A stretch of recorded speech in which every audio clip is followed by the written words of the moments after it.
A very good evening to all the participants and the speakers. And apologies to the participants. We got some technical issues from Amit side. Sorry for the delay because we spent 10 minutes from you. So please keep your patience for the rest of the webinar.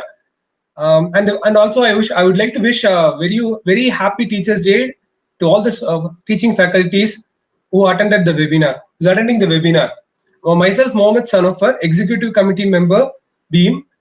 It gives immense pleasure and honor to host this webinar on behalf of Bureau for the Empowerment of Arbitration and Mediation. So before kicking off this event, I would like to give you a quick tour on this AMIT platform, since many of the participants are new here and the platform is new to every one of us. So so to all the participants over there, it is default that once the event is started, your audio and the video is muted automatically. So your audio and the videos are muted automatically. If you want to say something, we will provide you an option to talk to the speakers. I'll just mention it later. So and also to all the speakers who are addressing the participants, please mute yourself while the other speaker who addresses the participants. And also, if you have any trouble in connectivity issue or any other related issue, please ping me directly. My ID is always on the stage. You can always ping me directly. And also to your right hand side, you have a 4-5 option. You have a raise hand option, and you have an attendees option. You can see the fellow attendees who are attending this webinar event. Also, you have a chat option. You can use it for a live chat option or also a direct chat option.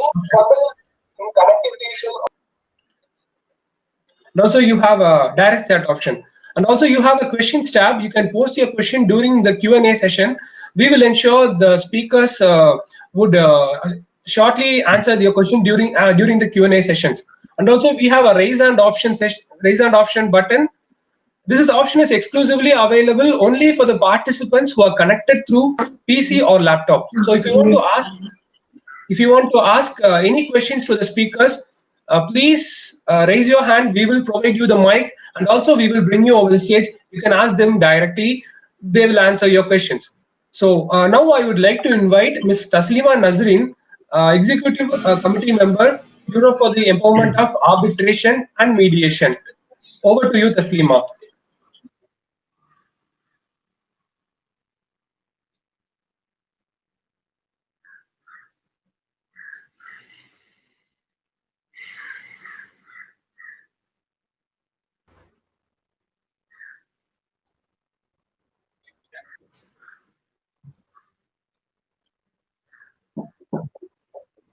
Good evening, everyone. I'm very happy to welcome you all to today's webinar.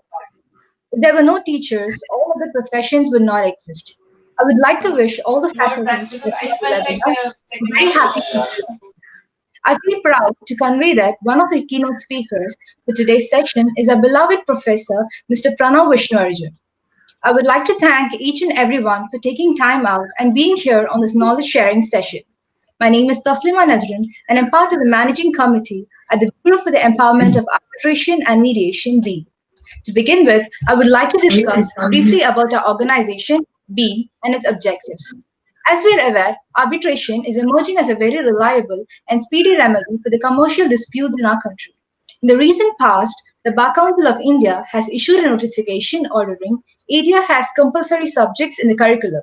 This highlights the importance of ADR and its emergence as an inevitable remedy in our country. This unique forum BEAM, Bureau for the Empowerment of Arbitration and Mediation, is formed by a group of like-minded arbitration professionals and law students. BEAM aims to emerge as a bridge between the government law colleges and arbitration fraternity in imparting the contemporary knowledge to the students. It focuses on conducting continuous professional development sessions for the benefits of the GLC students. BEAM looks forward in creating awareness about the alternative dispute resolution, especially arbitration and mediation. BEAM enables the general public to enjoy the benefits of arbitration that includes MSMEs and the business communities overall. BEAM expects to conduct seminars or webinars for the GLC students and the industry professionals on a regular basis. By establishing an arbitrational institution that is accredited by the proposed Arbitration Council of India, It empowers budding lawyers to become potential arbitration professionals. Without further delay, I would like to turn the time over to our moderator, Mr. Ramasubramanian, who is a member of the prestigious Chartered Institute of Arbitrations UK and also empaneled as an arbitrator by the Indian Council of Arbitration. He has over 20 years of experience in the field of claims and disputes resolution. He is also the convener of our forum, Bureau for the Empowerment of Arbitration and Mediation, BEAM. Over to you, Ram. Good evening, everyone. First of all, our apologies. There are some technical issues. That is why it took few minutes to start the event. I wish you all a very happy Teachers' Day today. On this great day, we remember late Dr. B. Chandrasekhar Rao, the man behind the Arbitration and Conciliation Act 1996. Dr. Chandrasekhar Rao, he inspired, contributed much to what was then an entirely new law on arbitration in India. His contribution was invaluable and will be long remembered. Dr. B. Chandrasekhar Rao once he stated, to make arbitration a success story in India, we need three things. First one, a good law that is responsive to our needs. Second one, honest and impartial arbitrators. Third one, commercial community, who are the end users for the arbitration. Commercial community that is willing to play a fair game. So he mentioned these three elements for making the arbitration a success story in India. By now, we can proudly say that we have a good arbitration law, which of course needs few more iterations. The remaining two elements can only be achieved by such outreaching and awareness campaigns among the general public. There is no better people than the students who can create awareness among the general public. That is what our forum BEAM has been doing all along. We firmly believe that more we create awareness, more and more opportunities will be created for arbitration and ADR. This is the only way we can develop ADR in our country. With this prelude, I warmly welcome both the keynote speakers for today. Our first speaker, Mr. Pranav Vishnu Arjun, he will speak on the legal aspects of the insurance contracts. And our next speaker, Mr. Shaktivel Manikam, who has joined all the way from Doha, Qatar, he will share his enriching industrial experience. Our first speaker, Mr. Pranav Vishnu Arjun, he is the assistant professor with the Government Law College, Tamil Nadu Dr. Ambedkar Law University, Salem. He is an excellent academician. He has secured gold medals in criminology and criminal administration studies in MA. He holds LLM in business law and a PG diploma in intellectual property rights. There is a saying, experience does not lie in the number of years, but in the deliverance of quality. Mr. Pranav is a perfect example to this. We have in fact witnessed his energy-filled lectures and command over his subjects. Mr. Pranav is also a keen supporter of BEAM in BEAM's efforts in bridging the GLC students and the arbitration fraternity. We thank you, Mr. Pranav, for your excellent support. Without further delay, we invite Mr. Pranav to deliver his speech. Mr. Pranav, the stage is yours.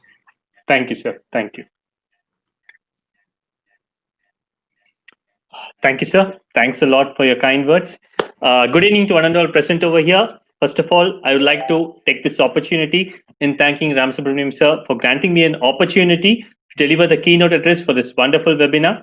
A special thanks to Shaktivel sir for having kindly consented to share the space with me. And most importantly, a special thanks to the coordinators, be it Suraj or Sanofa or Taslima Nasrin. They have done a wonderful job and I wish them all success in the future endeavors also.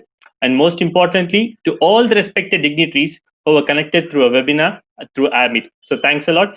Being a keynote speaker, I would like to emphasize on 3 main points. The topic for the day is alternative dispute resolution in the field of insurance contract. And being a keynote speaker, 3 important points always holds the key for me. First and foremost thing is the relationship between a contract and as well as the insurance law. The secondly, contingent contract, which is the base for all the insurance things. And thirdly, the provisions of law relating to the insurance contract. First and foremost thing is why there is a relationship between an insurance and a contract. The answer is quite simple.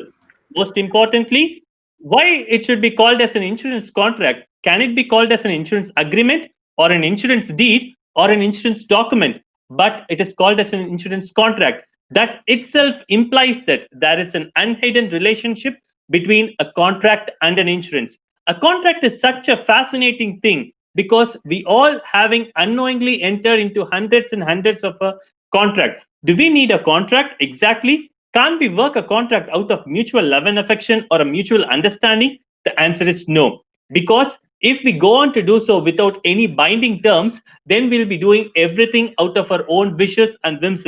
But a contract, the presence of a contract is always a blessing in disguise, which is nothing but a legally binding oral or written agreement which exchanges any combination of goods and services.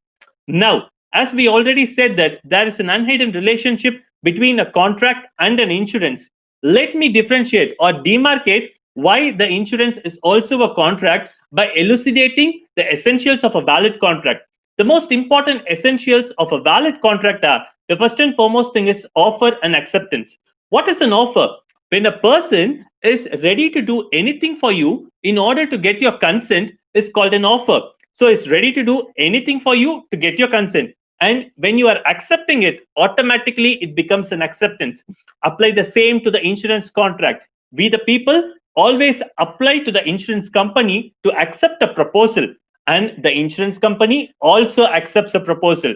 There is an offer from our side to accept the proposal and an acceptance from the insurance company side to accept the same. So the first 2 essentials of the insurance contract and the validity of the contract are duly complied.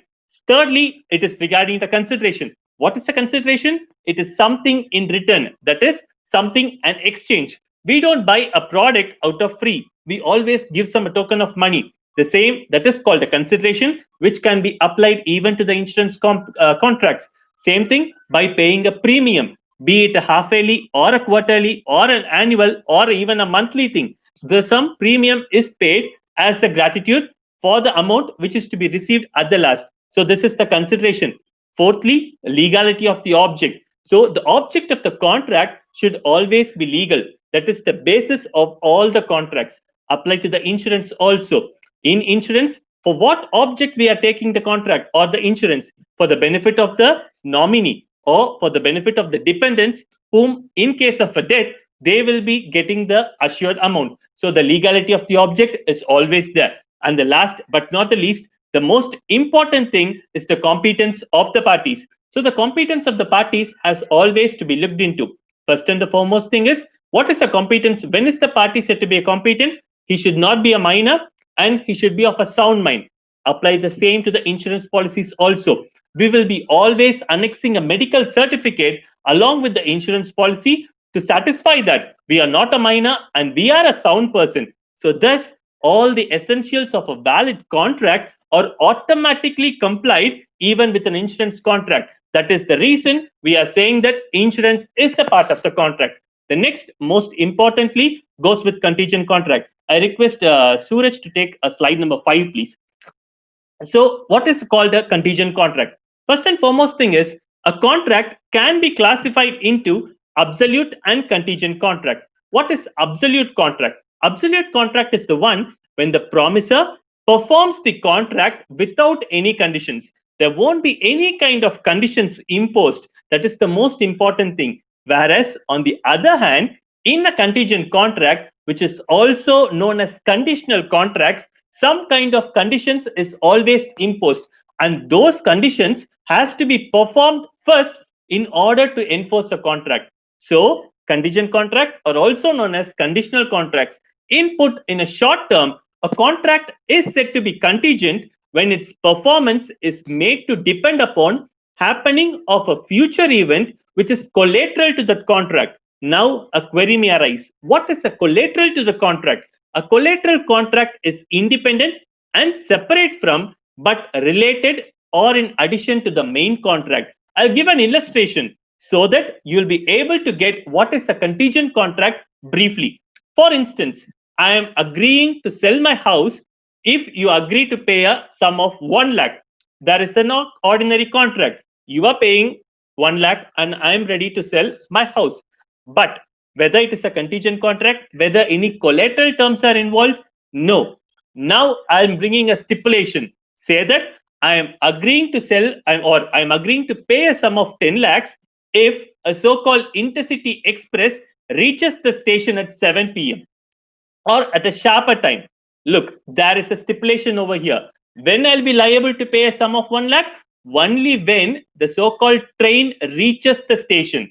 This is where the contingent contract comes into existence. This is called the collateral contract. Those two contracts are not related with each other, but have some kind of relativity, because only if the train reaches at a particular time, I'll be paying the amount to you. This is called contingent contract on the happening of an event. So happening of an event is nothing but reaching of the train. So that is where a contingent contract comes into existence. Why the contingent contract is the base for the insurance contract is, even in an insurance, only on happening of an event, the so-called nominee is entitled to the assured thing. So the contingent contract is nothing but the base of the insurance contract. Now, let us see some of the essential features of contingent contract. You can move to the next slide, Suraj. The first and foremost thing is, in order to become a contingent contract, the first and the foremost thing is existence of a condition precedent. As we have already seen, there should be a condition and the performance of the condition is mandatory to enforce a contract. So what is a condition precedent? Precedent denotes the certain condition has to be fulfilled first. That is called condition precedent. So the first thing is the existence of a condition precedent is to be fulfilled before performance of the contract. Then alone, only on the fulfillment of those conditions, you will be entitled to enforce the contract.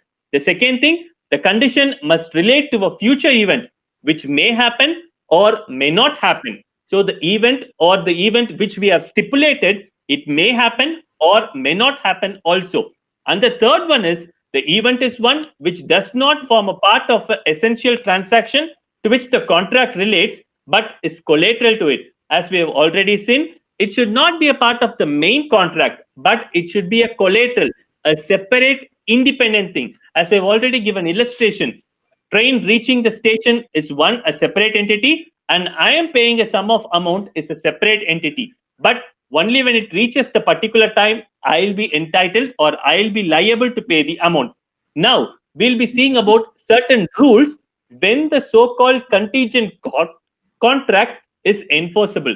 We would all have been playing in a childhood. First and foremost thing, if a certain teacher comes to a class, automatically I'll give a sum of 5 rupees. So on the happening of an event, what is the happening of an event? If the particular teacher comes, I'll pay a sum of 10 rupees to you or a 5 rupees. Then when the 5 rupees is to be paid, when the particular teacher comes.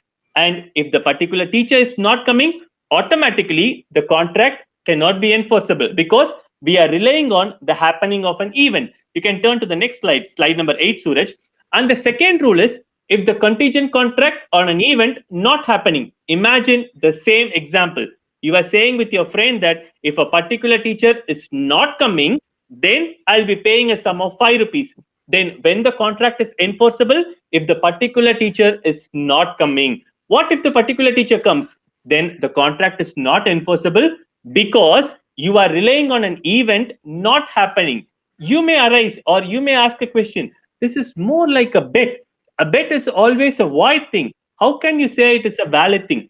My dear friends, there is a small difference between a wager, which is also called as bet, and a contingent contract. In wager, two contradictory opinions are being formed.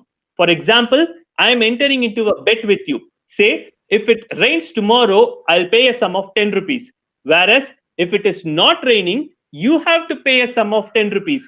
There is a profit and loss in wager. That is why the wagering contracts are void. Whereas in contingent contracts, there is no profit or loss situation. If the event is happening, I'll pay. Or if the event is not happening, I'll pay. If the vice versa, if the alternative happens, then there is no contract at all. These are the two rules. The third rule is also, you can turn the next slide also, Suraj. The thing is, even in the childhood, we may have fixed the time. We all know about the friends.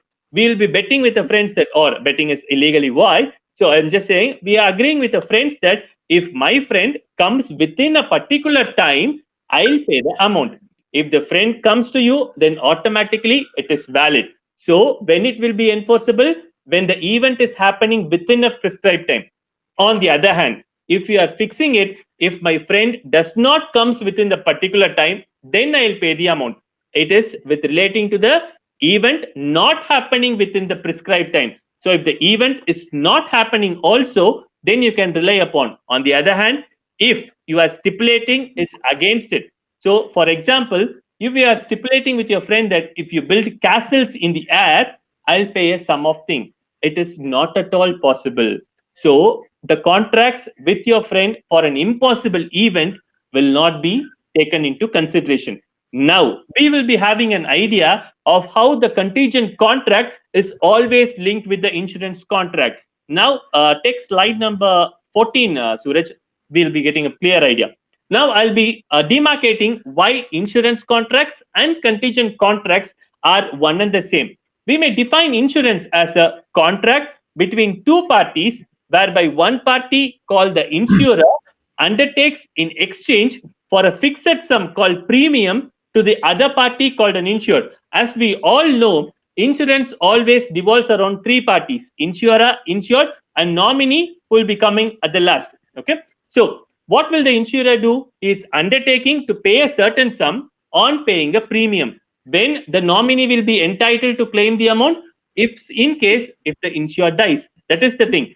In all insurance like life insurance, marine insurance, fire insurance, and other insurances, the offerer promised to take the risk of the offeree against the incident to do or not to do something. For that, the offeree agrees to pay a certain amount of money. So automatically, he is agreeing to pay the money. For an example, in a life insurance contract, the insurer pays a certain amount if the insured dies under certain conditions.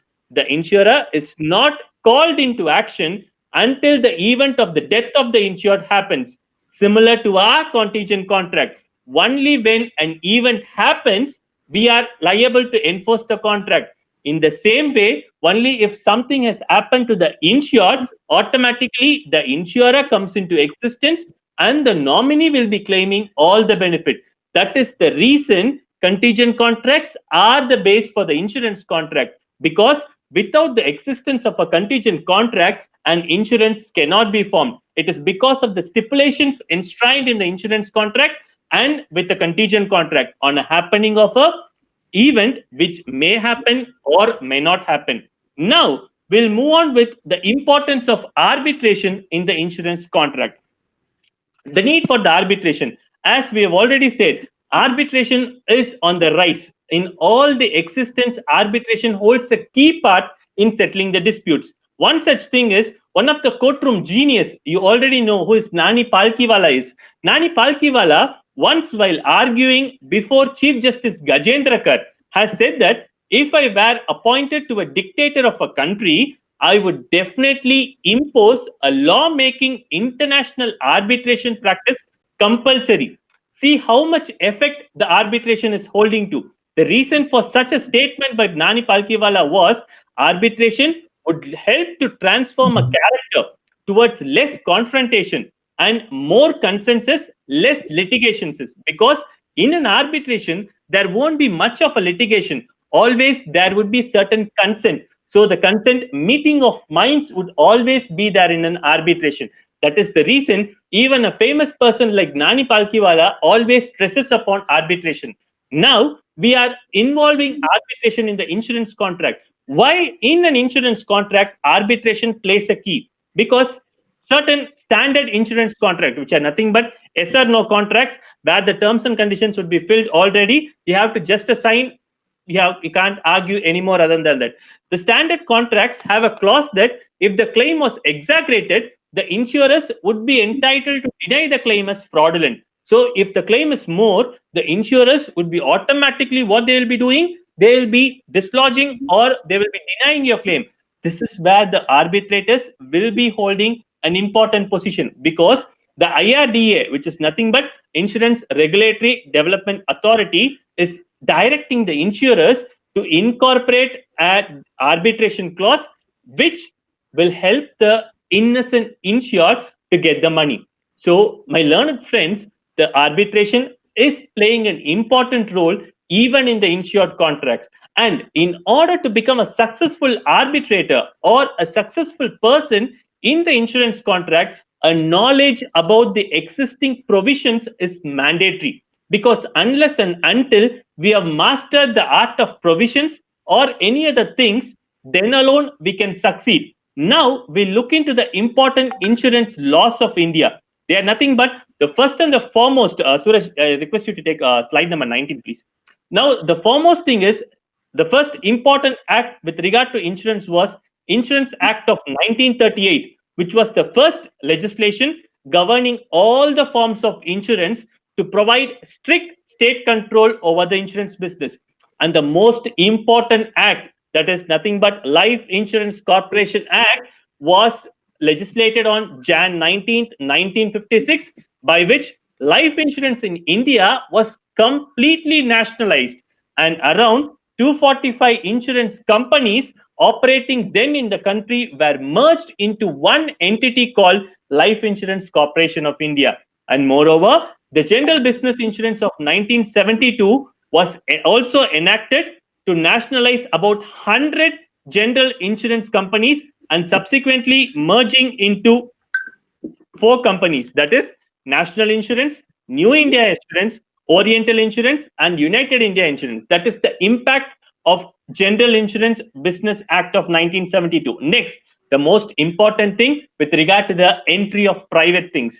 Until 1999, there were no private insurance companies in India. By virtue of Insurance Regulatory and Development Authority Act in 1999, thereby deregulating the insurance and also allowing the private companies, which results in the foreign things and all the foreign investment into the insurance companies, which is on the rise. Even in the 2015 Amendment Act, the government has also approved the foreign insurance sector has raised around 49% subject to certain conditions, which automatically will be resulting in enhancement of more and more foreign investment in the field of insurance, and thereby more and more role of the arbitrator to play a lot. And last but not the least, another Marine Insurance Act. What is a marine insurance? It is an interesting act. The thing is, it was enacted in 1963, which was given, we all will be transporting certain goods through by virtue of air, by virtue of road, by virtue of seas. And Marine Insurance Act plays when the goods is being transported by virtue of seas in order to protect the insured against the sea peril. There could be tempest, there could be storm, there could be anything which may affect the insured, thereby which under the Marine Insurance Act, automatically an insured will be protected. So last but not the least, the Life Insurance Corporation Act 1956, almost everything was nationalized. And by virtue of 2015 Amendment Act, Sanofa, I request you to take slide number 23, please. By virtue of Insurance Amendment Act 2015, as I already said, the cap on foreign investment in insurance companies from 26% to 49% was being increased. And moreover, the definition of health insurance was also enlarged, and there were penalty provisions also, which mainly said that no person shall take out or renew any policy of an insurance which is not registered in India and who's an insurer whose principal place of business is outside India. So a foreign insurance company cannot take your insurance. So as a result of which, in India, the insurance companies in India are always growing, whereby which all the arbitrators will be playing a greater role, because there will be millions and millions of claims which needs to be settled. All the innocent insured persons cannot go on prolonging the court, which is being dilatory, as a result of which the arbitrators will be playing a key role in the settlement of which. With it, I'll conclude my keynote address, thereby paving the way for a much more interactive session with Shaktivel sir. Thanks a lot for your opportunity once again. Thank you, sir. Thank you for your energetic and enriching session. You have managed to deliver exotically, which is palatable to all the audience, I believe. Before you conclude, one of the audience, she wants to ask you a question, sir. Sure, sir.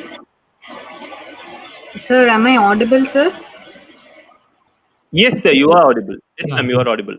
A very good evening to everyone. I am Geetanjali, a student from Government Law College, Coimbatore. Sir, you have explained details what insurance contracts are. My one clarification is that what is the role of insurance industry in the past, present, and the future in India, sir? Okay, ma'am, that was a nice question.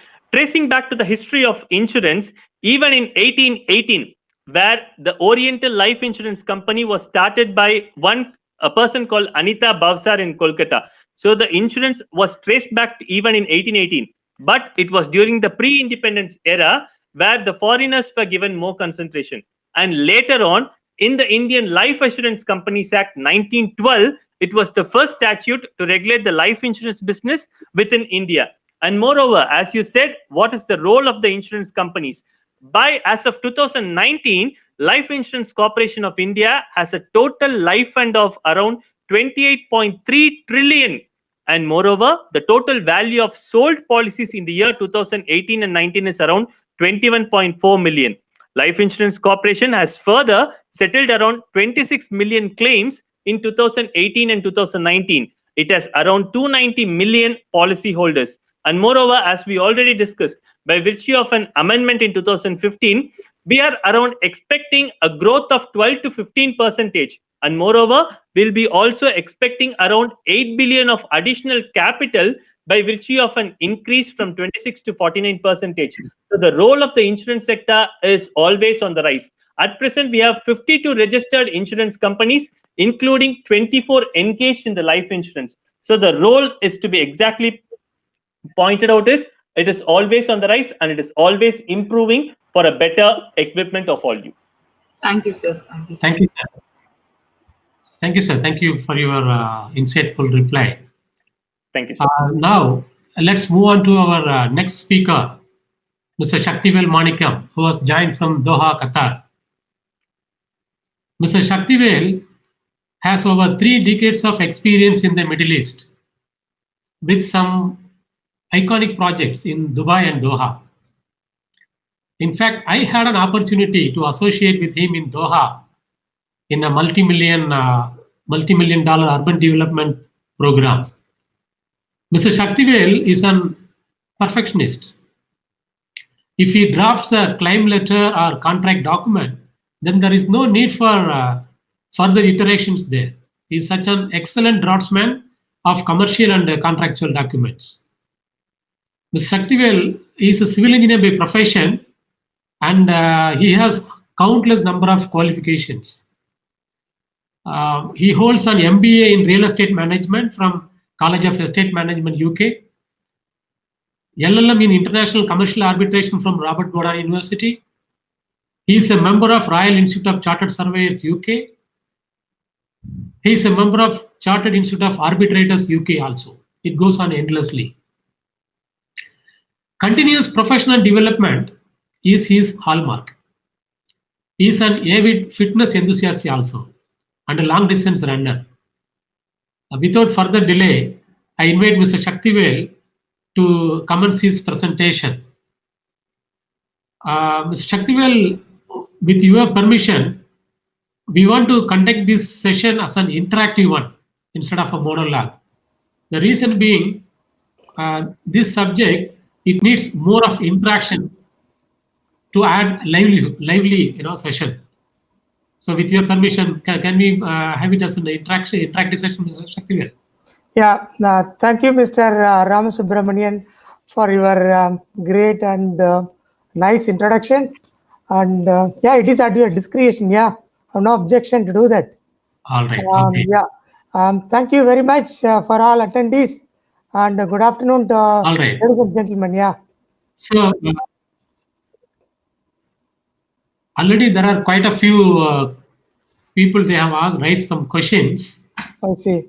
So we will go one by one. First, I have a question to ask you, Mr. Shaktivel. So our previous speaker, Mr. Pranav Arjun, he has elaborated in detail about the legal aspects of the insurance documents. So my question is, what are the legal characters of an insurance document?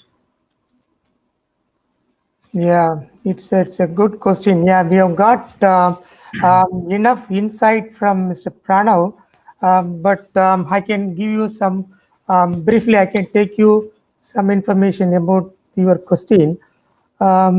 Insurance is a product. It's a finance product, right?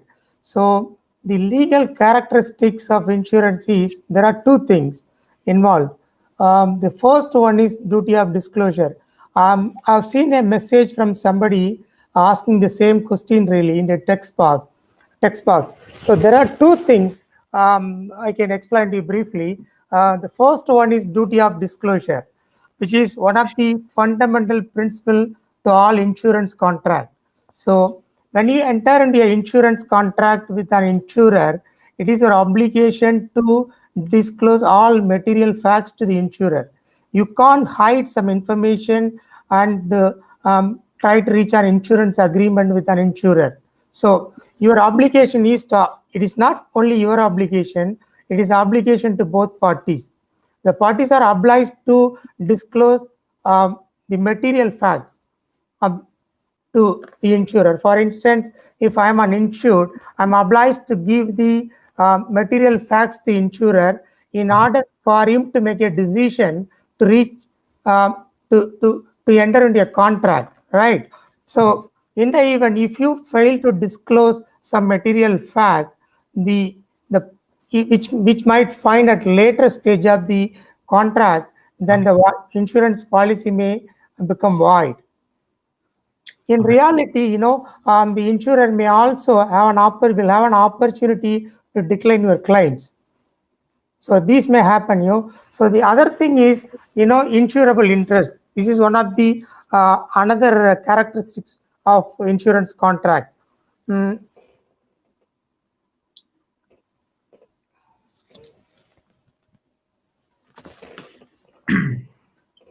Sorry. Insurable interest, it is another characteristics, legal characteristics for insurance. You can't buy insurance for nothing, right? If you intend to buy an insurance, there should be an insurable interest, right? For example, if you intend to buy a car insurance, whereas when you have a car, if you intend to buy a car insurance, there is an insurable interest. Yes. You want to protect your car from risk, right? This is what called insurable interest. In simple terms, the insurable interest is like when an insured procured an insurance, the insured should have a pecuniary interest, I mean the financial interest in the subject matter of insurance, so that when the insured risk comes in the picture and you will get some kind of loss or damage, right? This is what there should be an insurable interest when you want to take an insurance. Right. So these are the two primary legal characteristics will add to insurance contract. Okay, thank you. In fact, it reminds me my personal experience. Actually, I renewed my insurance for my car. So I moved from one company to another company. And when I renewed, at that time, the new insurance company asked me, did you have any claims in the previous year? But by mistake, I told him no, but there was no claim. So he worked out some premium and he asked me to pay, and I paid it. But after 1 month, he found out. He found out, and then they issued a notice to me. They said, you have to pay so much of amount within few days. Otherwise, the insurance will become void. So now I realize, now I can connect what you're saying. Yeah. Thank you, Mr. Shakti. Thanks. And there is another person wants to ask you a question. Yes, please. I think she's connected. She has already passed the question in the text box. So her question is, what is the necessity of insurance? Why should we go for insurance? It's a good question. Thanks, Mr. Rama. It's a good question, really.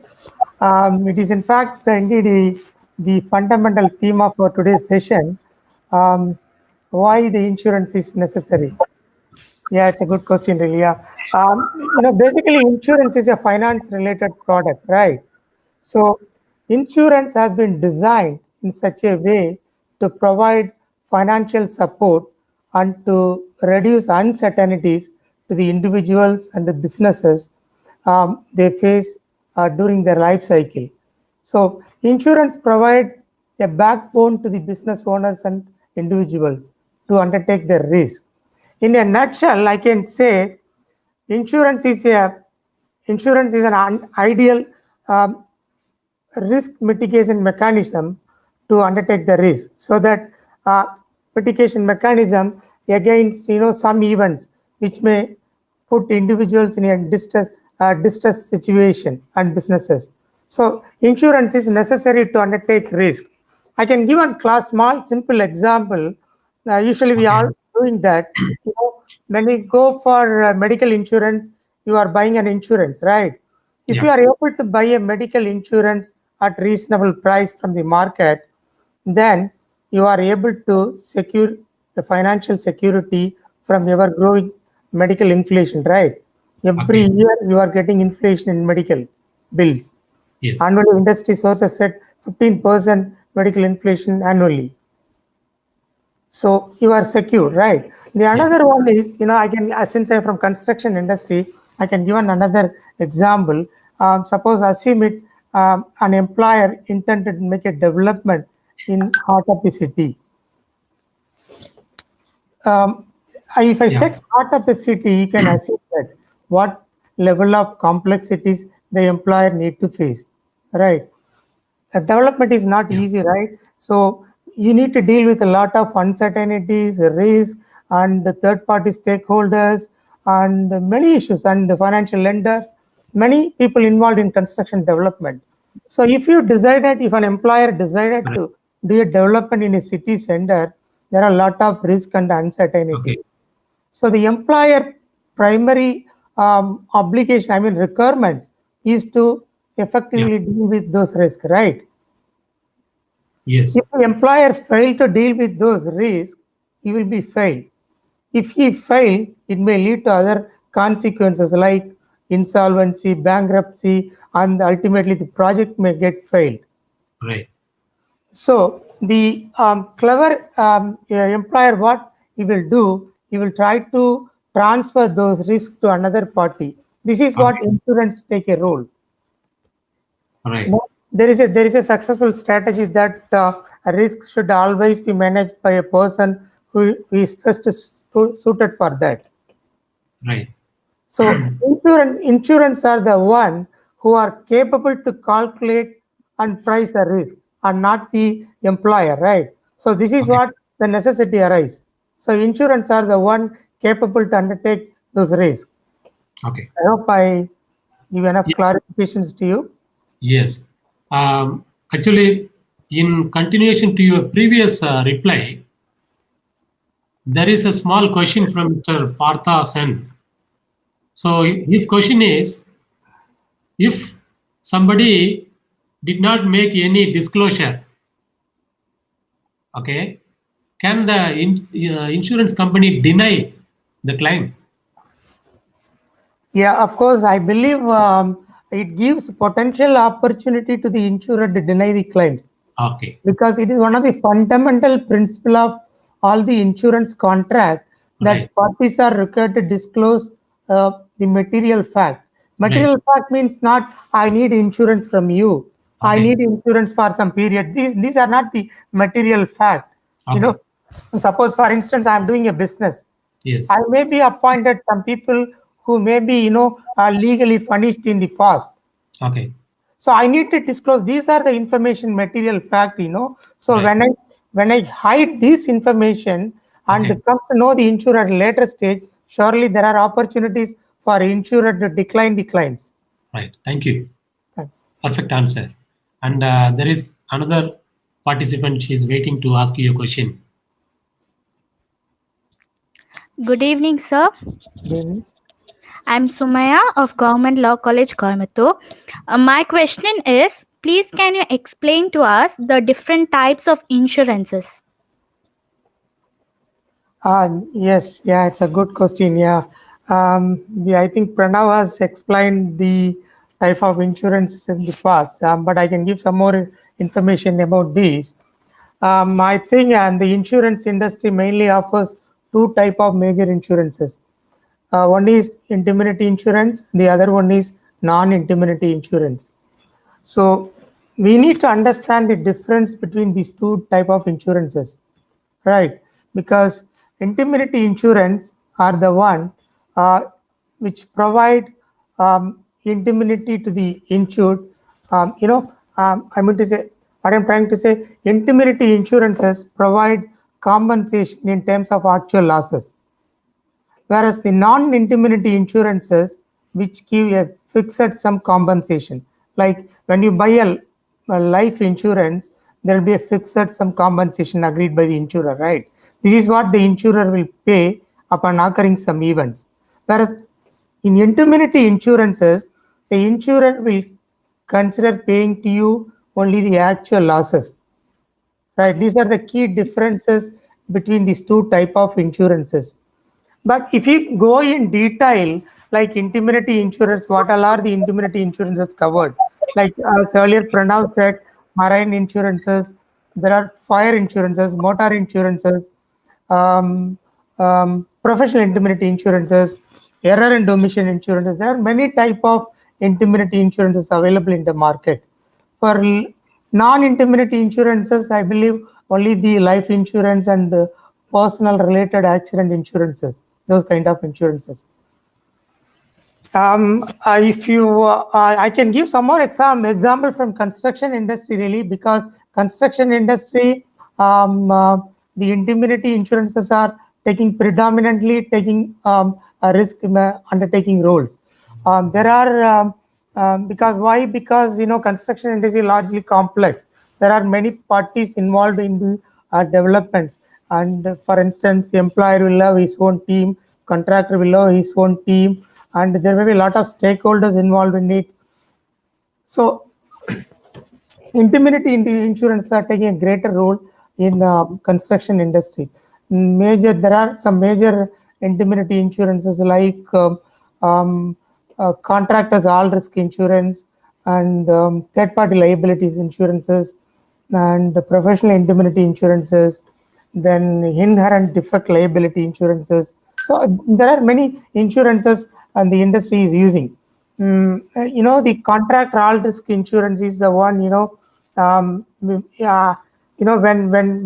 when an employer gives a works to the contractor is obliged to do the work, so he is responsible under the contract agreed between the employer and the contractor.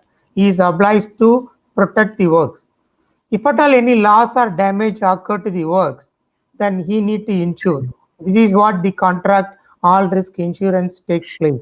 It provides loss or damage to the works. I mean, it provides a protection from loss or damage, right?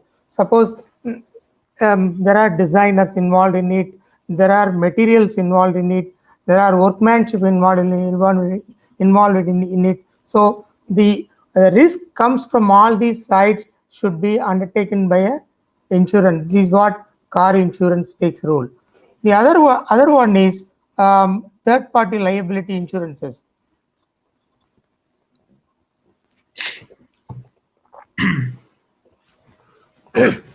The third-party insurance liability is another important insurance in construction industry, because there are a lot of third parties involved in the development, right? Because when the contractor builds, when start doing the works, there are many third parties involvement. The contractor may, because of his default, he may cause some damages to third party. So there may be claims from third party to the employer. So those kind of liabilities must be protected from insurances. That is what third party insurance liabilities being procured in construction industries. There are public liability insurance, which predominantly covers the liability arise from damage caused to the third party people. Like, there are visitors entering into a site, work site. The visitors may be caused by a equipment working in the site. So there may be a liability to the employer because of third party. The third party will start claims. So those kind of liability should be covered. Covered through the third party public liability insurance. There is another insurance called employer liability insurance, which predominantly covers the liability arise from, the contractor will have his own team, like 100 people or 200 people will employed at site. So sometimes there may be injury to a person or damage to a property. Those kind of things will be covered by employer's liability insurance. These are the things happening, and the professionals involved in construction industry also procuring professional indemnity insurance, because professionals are doing some. For instance, there are architects, there are engineers. Architects will do designs. If the designs are defective, then it may consequently the works may be defective. So the architect is liable. So in order to get protection from his negligent actions, he is forced to procure professional indemnity insurance. These are all, mostly contractual requirement in construction industry. In addition to these contractual requirements, parties are if parties want to procure some additional insurances, they can do at their discretion, really. Yeah. Okay. Thank you, Mr. Shakti. Thanks. I think that itself we can have a one-day session, I believe, isn't it? Yeah, that's right. It's a types of insurances. Yeah. Well, actually, I believe almost everyone, they will be procuring 3-4 insurances in their life, including myself. Everyone will be having few insurances, and we are buying insurances. We are keeping it in the cupboard. We never see what is inside, and very rarely we have opportunity to see what is inside also. So my question is, as a common man, what are the points they have to look at when they procure an insurance? Because why I'm asking this, now the scenario is not like before. Now there are a lot of risk every day, including the pandemic. So we are forced to procure more and more insurances, but we cannot shy away from checking the document before buying. So as an expert, you please throw some light on the points to ponder from a common man's point of view when he procures the insurance, please. Right. Yeah, it's a good question to give some insights to attendees, really. Yeah. See, insurance is a product we are not trying to procure on day-by-day basis, right?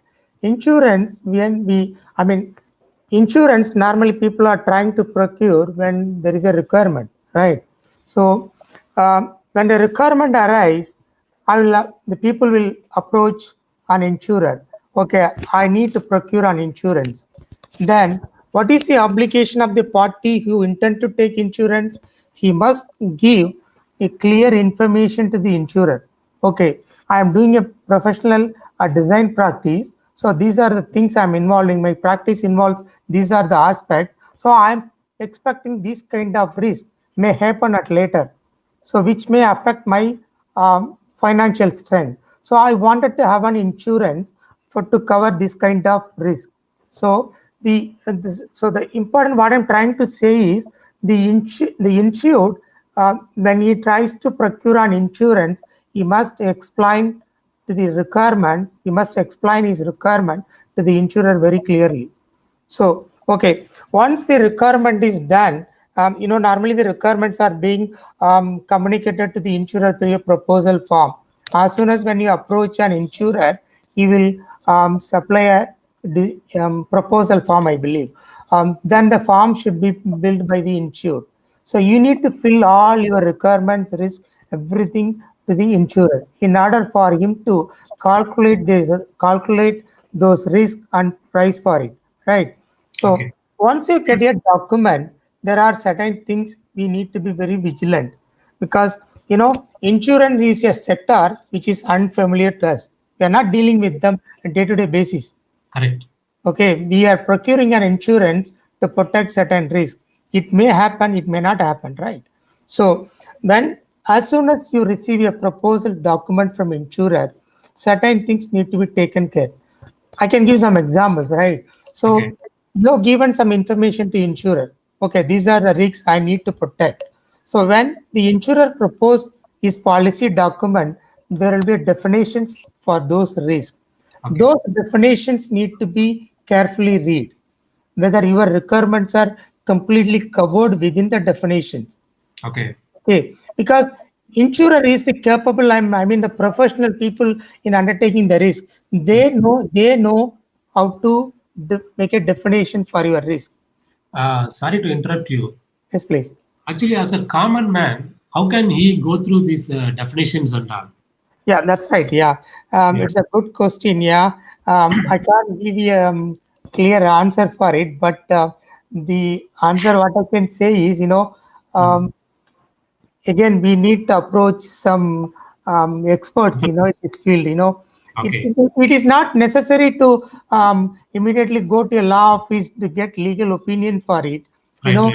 If you are residing in a state, you may be known to others. Yeah. You can approach the known people to get their opinion. If there are big type of insurance for complex issues, you really need to approach, a lawyer firm to get legal opinion. Okay, continue with your first question. The important thing is to review the definitions included in the policy document to make sure that your risks are covered in the policy document. Suppose if an insured want to procure a house insurance, okay, what are the things need to be considered? He must ensure that definition included in the policy document as a definition for right of payment. Okay. With some specification of that building, and what are the components, elements included in the building, so that all the things covered in the policy. That is what we need to make sure. So the definitions are to be clearly read and make sure that. Then the second requirement is, all the insurers will come with the standard policy documents. They will have their own standard documents that consist of many things.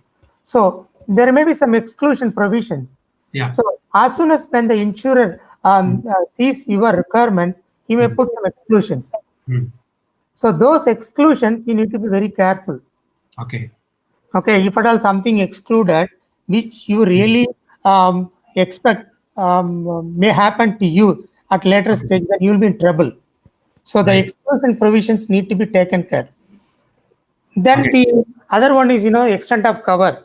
He might told them the coverage details, what coverage details you need it. I mean, period of insurance, and whether the insurance should be renewed annually. These kind of requirements you would have told him, told the insurer. So these things you need to be taken care, whether the extent of cover is clearly spelled out in the document. Then the other one is, deductibles. Which is one of the financial impact one. People need to be clearly understood this, because when you procure an insurance, the insurer will price the risk, and come with a proposal. That proposal will include a deductible amount. In all insurance, you will find this. What is this? This is the risk sharing mechanism between the insurer and the insured. The insurer will accept your proposal to give an insurance. In response, he would propose to you, okay, I am agreeing to give an insurance to you, but in response, you must bear some cost.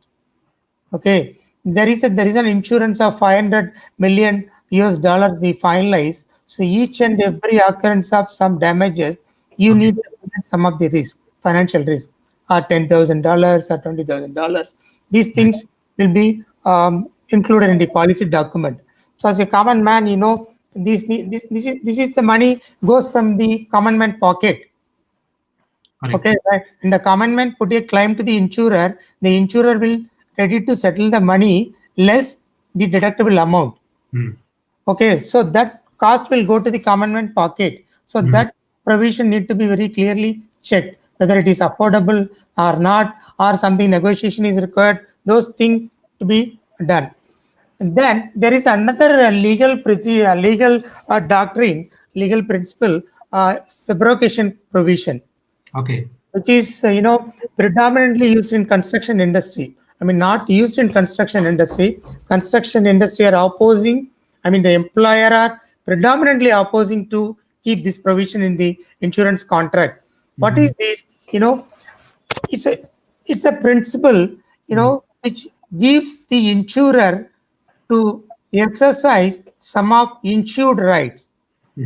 Okay, when there is a situation, the insured wants to submit a claim to insurer. 1 million worth of claims reached the table of insurer. As soon as the claim reached, everything done, settled, the insurer wants to settle the money to insured. Okay, but this principle provides some legal rights to insurer to exercise insured rights. In the shoes of insured, the insurer will stand and exercise the insured rights to recover some of the compensation what he paid to the insured from the third party. Suppose, take an example of construction industry. I can give you a clear example for it.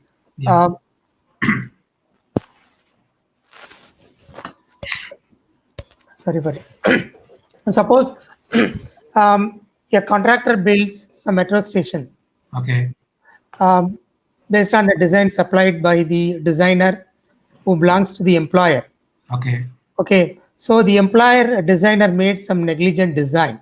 The contractor built the design exactly what the designer produced. Later on, when we found the design is defective, and consequently the structure developed also unstable. There may be structural issues, many consequences in this structure. Maybe the structure itself is defective, not usable. Okay. So the insurer agrees to pay compensation to the contractor. Okay, there is a damage happened. I'm ready to pay 1 million rupees to you. But when the insurer try to recover that money from the designer, this is what he will try to. He will exercise the contractor rights to recover from the architect. This is what subrogation principle comes. So this principle should be clearly checked whether the insurance policy contains these provisions or not. If there is a provision of subrogation, then it clearly gives rights to the insurer to recover the compensation what he paid to the insured. Okay. So construction industry, predominantly this is blocked by the employers because they don't want to give an opportunity to insurer to make a claim to their team. Right. These are the essential things need to be taken care by the common man. So as we said, there is an issue really. The common man may not understand these factors because there is a perception. Okay, I procured an insurance. I'm secured now. When something happened, I'll be compensated by the insured. Yeah, sorry, insurer. This is a wrong perception. But the problem is we need to get some, appropriate people advice. Expert opinion. Yeah, to make ensure all this stuff. All right. Yeah, thanks. Thank you. In continuation to that, and as a topical question, nowadays almost all the insurance contracts they have arbitration clause. So, in the arbitration clause of an insurance contract, what should we look at? Yeah. When we review the arbitration clause of an insurance, What are the important points we need to look at? It's one of the growing concerns in all industry, where arbitrations are being used. Yeah. Because this is a common practice. When I am entering into a contract with the other party, if the other party is highly influenced, what he will do? He will use his influence to force me to agree his provisions. Okay, this is what happening in insurance sector. Insurers are always upper hand. They are using their own standard terms and conditions to undertake some insurance, right? So when you reach to an insurance office, there will be a standard agreement, arbitration provisions you will find in the policy document. So what, because I just did some research about Indian sector, because I'm not familiar with this Indian insurance market. So I just found, there is a specific provision the insurers are adding, liability being otherwise admitted. Okay. Yeah, this is the provision I found. Almost many of the insurance agreements, I found this is the typical provisions being included by the insurer. So you mean the arbitration clause? Yeah, in the arbitration agreement. Okay. So this is basically a one-sided arbitration agreement. Yeah, right. So one-sided arbitration agreement, if exists in the insurance document, it is unfair to parties, and not parties, unfair to insurer. Unfair to insured. Right. So it won't give an equal opportunity to the insured in the proceedings, right? Yeah. If insured want to take the case to arbitration proceedings, you won't get an equal opportunity to take the matter to the arbitration. Correct. Yeah, because of these one-sided provisions, there may be a rights to appoint the arbitrator. There may be certain rights will be kept by the insurer in terms of jurisdiction and venue of arbitration and appointment of arbitrator, as I said earlier. Then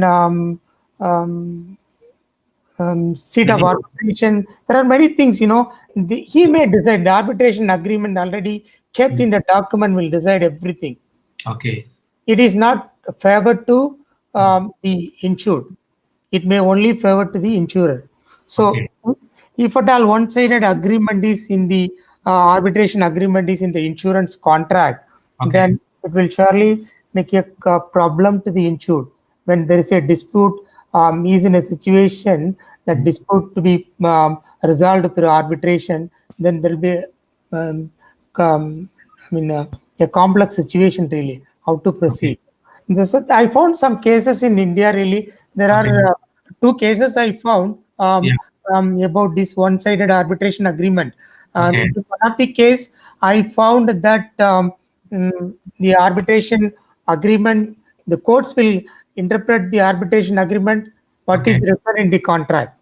Okay. There will be no relaxation in the interpretations. Okay. Interpretations will be done what is exactly agreed in the arbitration agreement.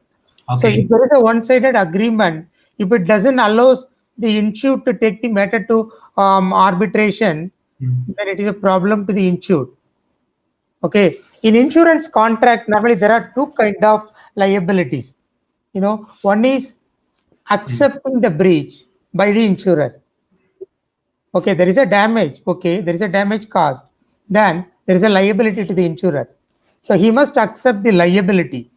Then the another one is the actual damages, which is called quantum. So there are the 2 aspects. So these 2 aspects need to be taken to the arbitration as a unity, right? You should not take one aspect to the arbitration, the other one deal in a different mechanism. So the arbitration agreement clause, what is included in the insurance contract, should be able to deal with these 2 aspects, liability and quantum.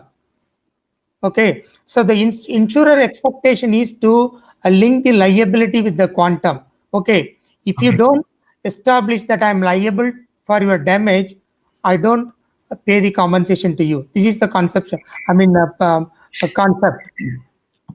Same like and negligence, English law of negligence. If you wanted to prove negligence of professionals, you need to prove that the breach of duty, right? If you don't establish the breach of duty, then the casuation, you cannot establish the liability of that professional.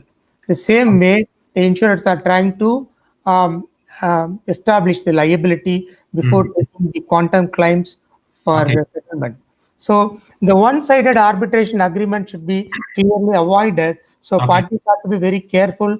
The insured should be very careful when he concluding an agreement with the insurer to ensure that the arbitration agreement included in the agreement is suitable for both parties and giving equal opportunity by the party in the event of any disputes.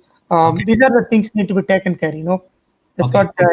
Yeah. So just to summarize what you have said, we need to look at wordings of the liability. Also, we have to look at the appointment of arbitrator. Am I right?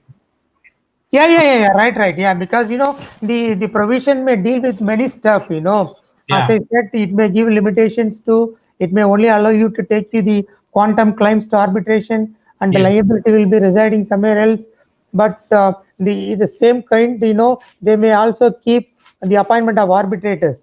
The party insurer will keep that rights with them only.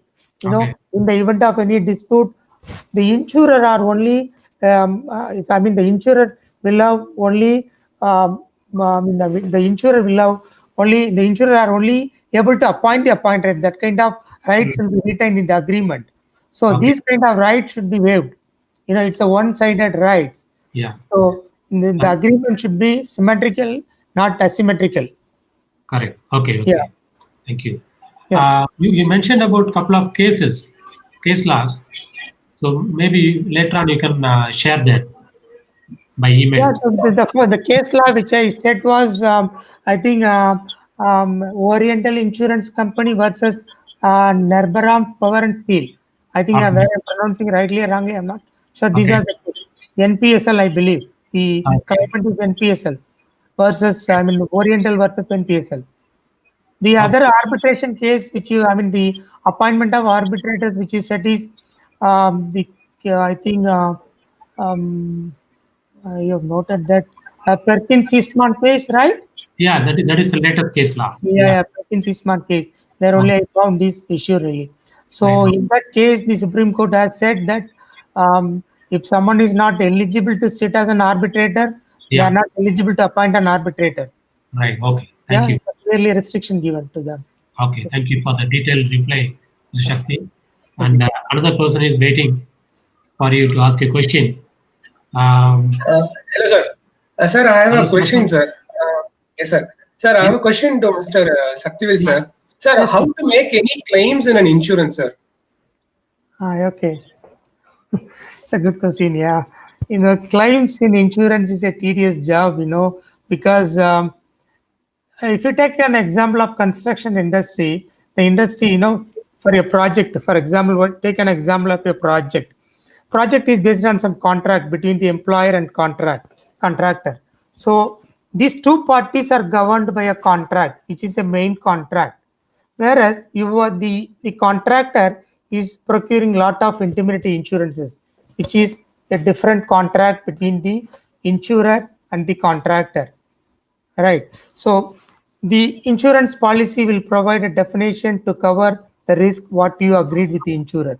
If at all any event that might give rise to make a claim with the insurer, then as soon as when you became aware, then you must submit a notification to the insurer. You must register your claim to the insurer, for which you will find lot of provisions very clearly defined in the policy document. What are the things to be followed?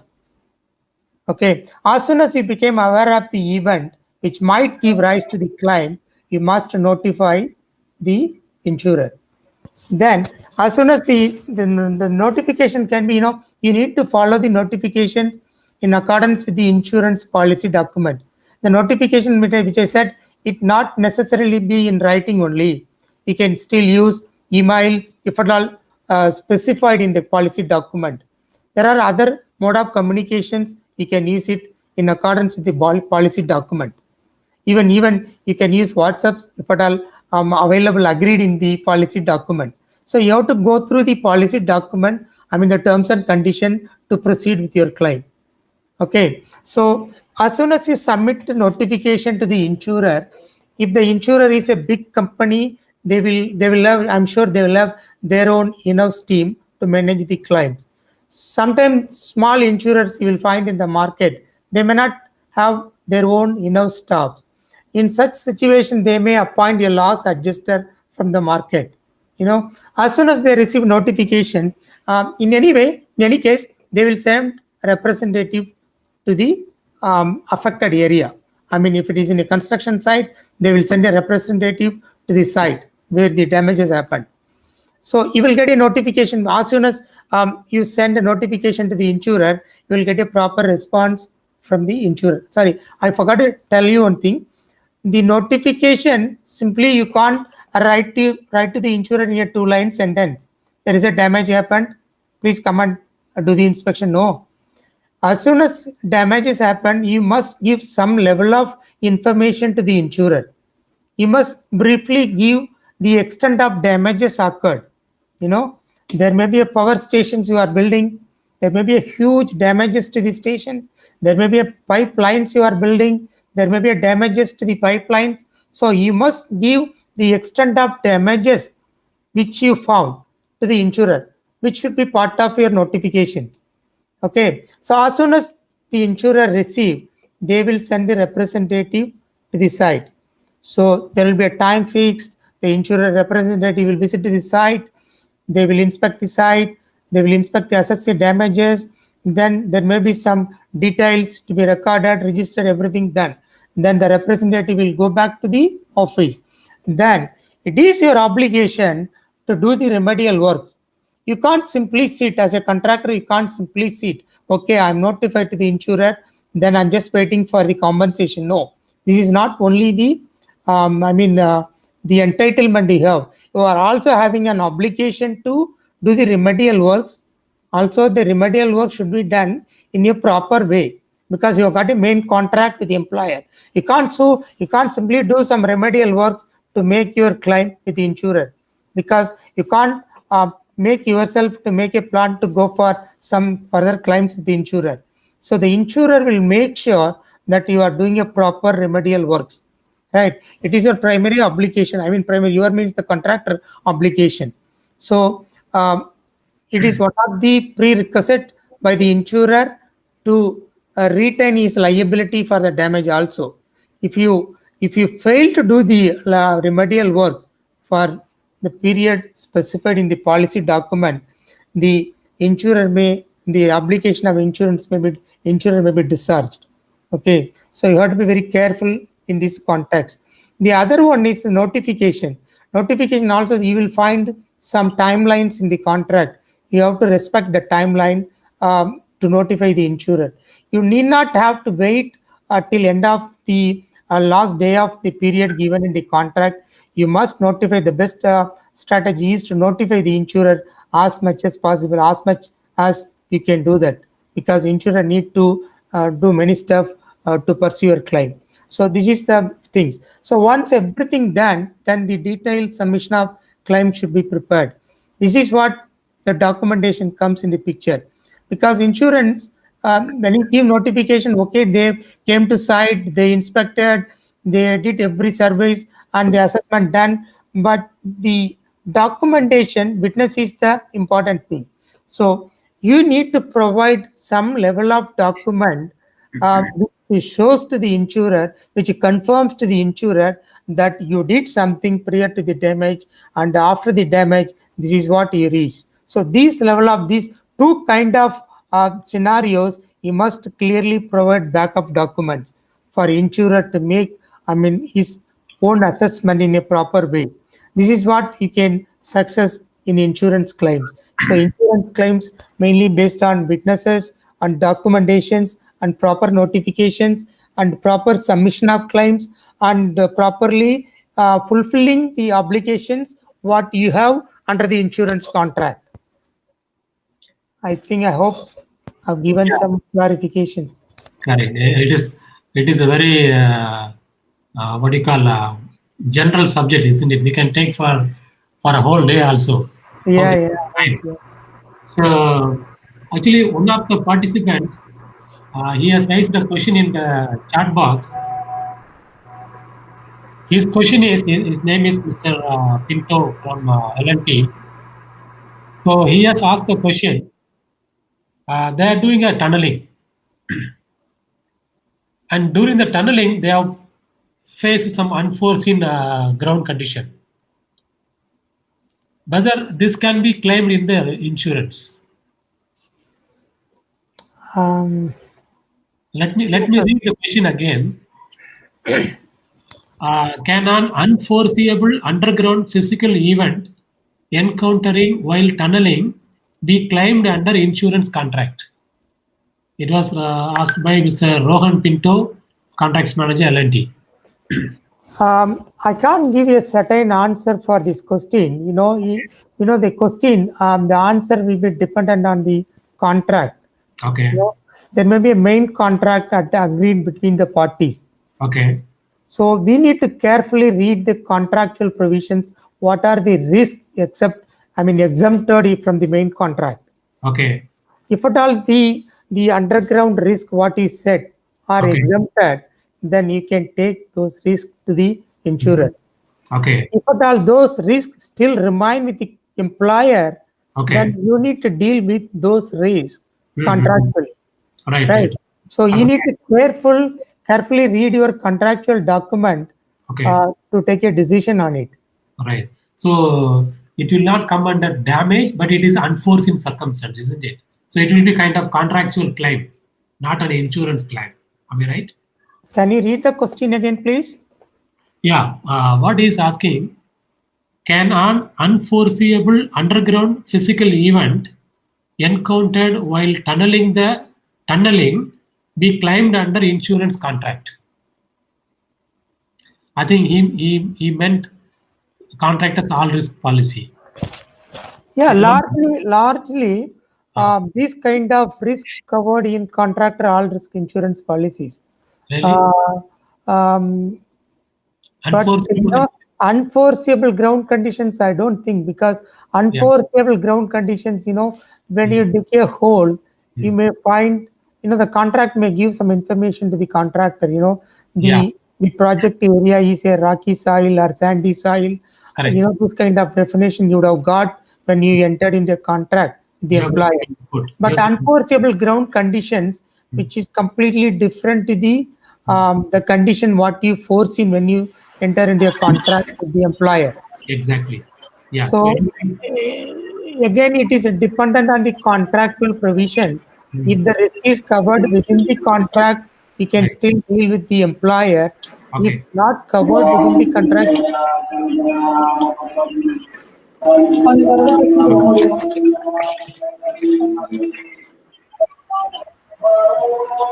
background noise. Someone has to unmute.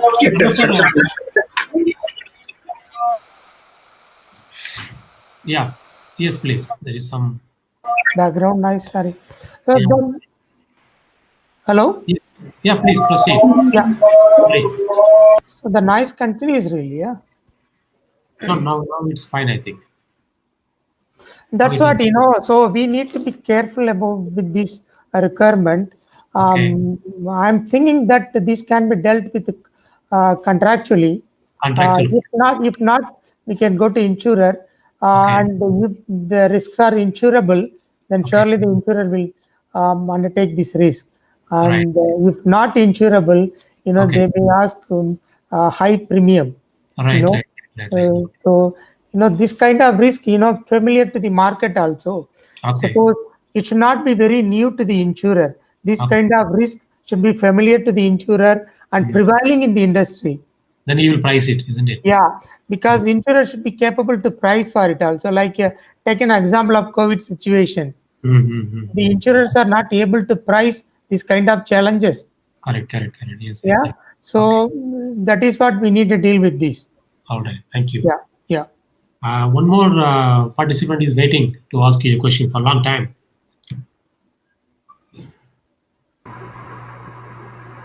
Sir, good evening, sir. Good evening. Sir, it's very excellent and informative session, sir. I am Ruby, doing second year LLB in Government Law College, Salem. I have one question with Saktivel, sir.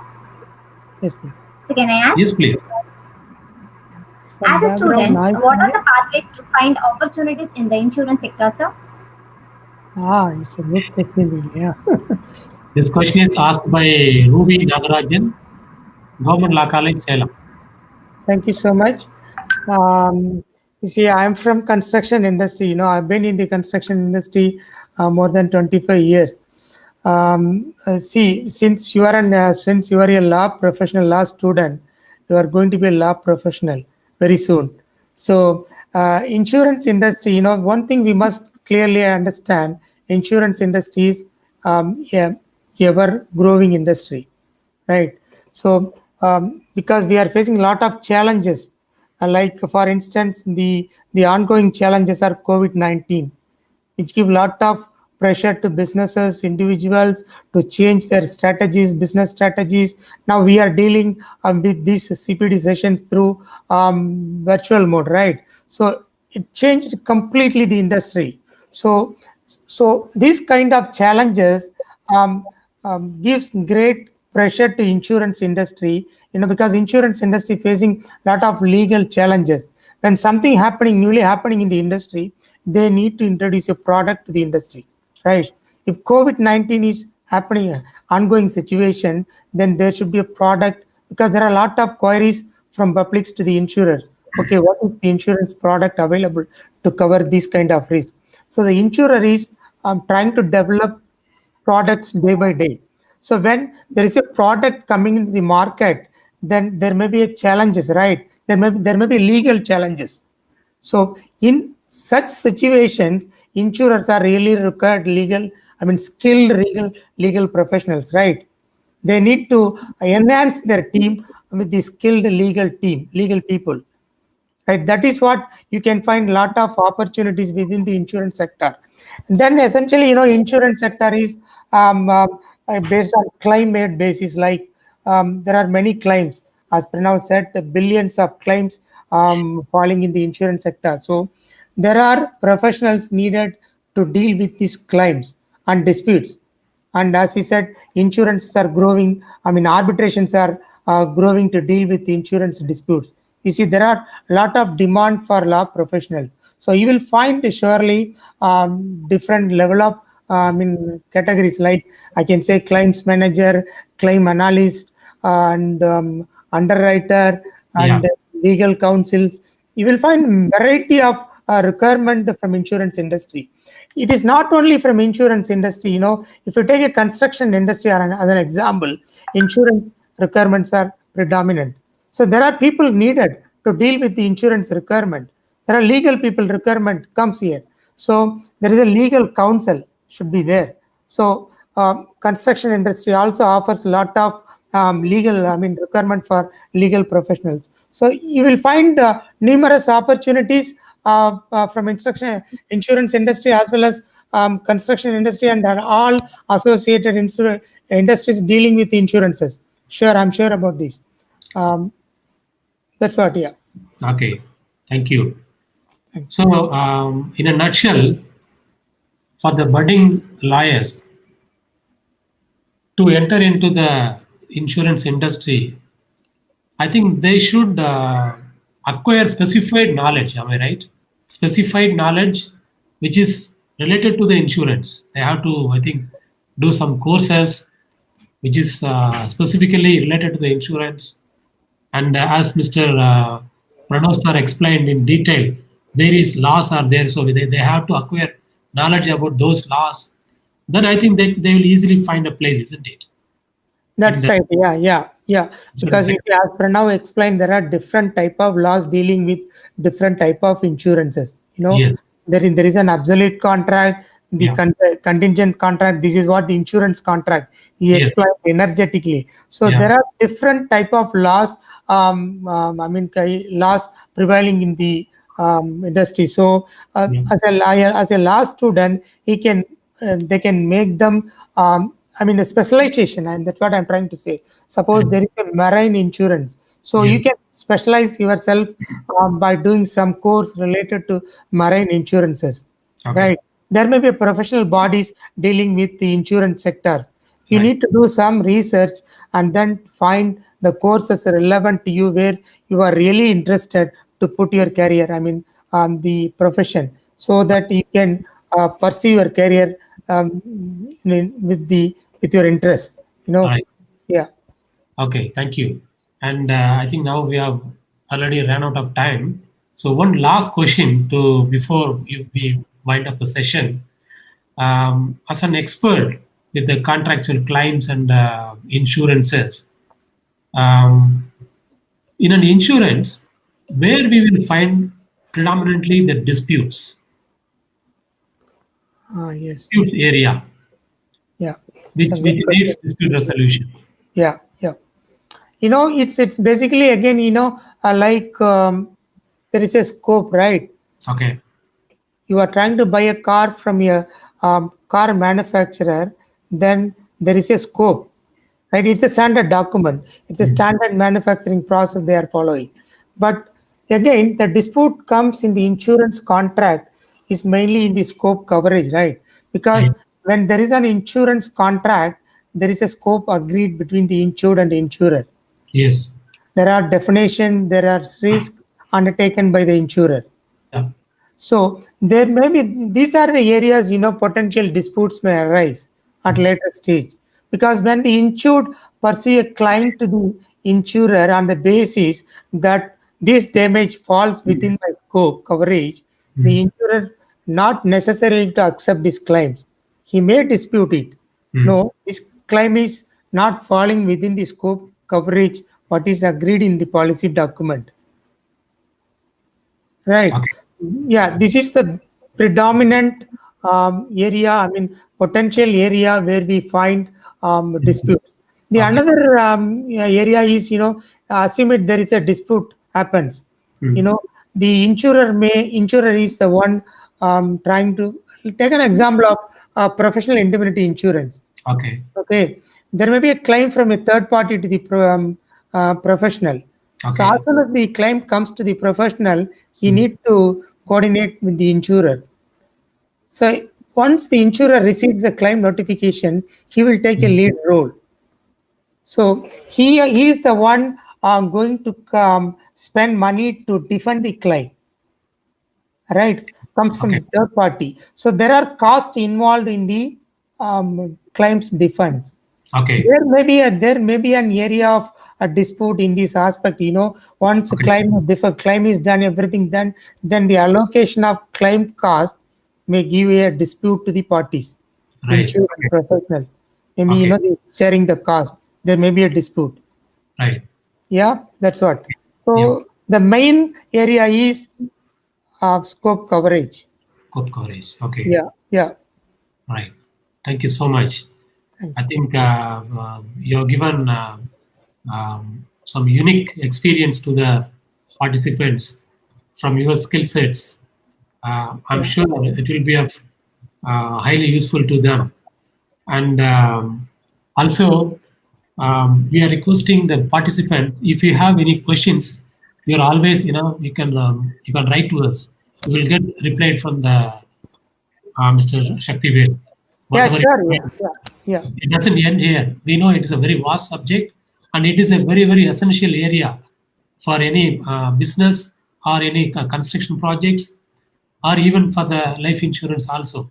So whatever the queries you have, you please write to us. You can share messages in our WhatsApp group or in our email. So we will share the email ID. So you can write to us. So it will be a continuous process. You can always come back to us. So it is just we have just laid the foundation so that we can always be of assistance to you. And thank you, Mr. Shaktivel. Thank you so much, Mr. Ramasubramanian. Ran out of time. Yeah. And over to Madhu for vote of thanks, please. A pleasant evening to all. Happy Teachers' Day. Distinguished speakers, respected dignitaries, and dear participants, on behalf of Bureau for the Empowerment of Arbitration and Mediation, I, Madhumitra, take this opportunity to propose a vote of thanks. At the outset, I thank our keynote speaker, Mr. Shaktivel Manikam, who answered every question patiently. We are really enlightened with your knowledge and presence, sir. Thank you for your valuable takeaways on insurance contracts and ADR. Teaching is the profession that teaches all other profession. In that way, I extend our hearty thanks to Professor Mr. Pranav Vishnu Arjun for his erudite explanation of contingent contract. Thank you so much, sir. Last but not the least, I thank all our participants for the support and presence towards the entire session. And we are glad to announce our next webinar, which is to happen on 20th September 2020. And the topic is mediation for all the disputes. And there will be a live demo of mediation process. We will share the web link very shortly. And please do send us the feedback form for issuing the participation certificates. Thank you very much, and see you soon in our next webinar. Thank you so much. Thank you so much. Thank you so much. I appreciate it. It's a good session, yeah. Thanks, Pranav. Thank you, sir. It was very interesting. Thank you, sir. Thanks a lot. Thanks. Thank you so much. Thanks a lot, sir. Can I close it?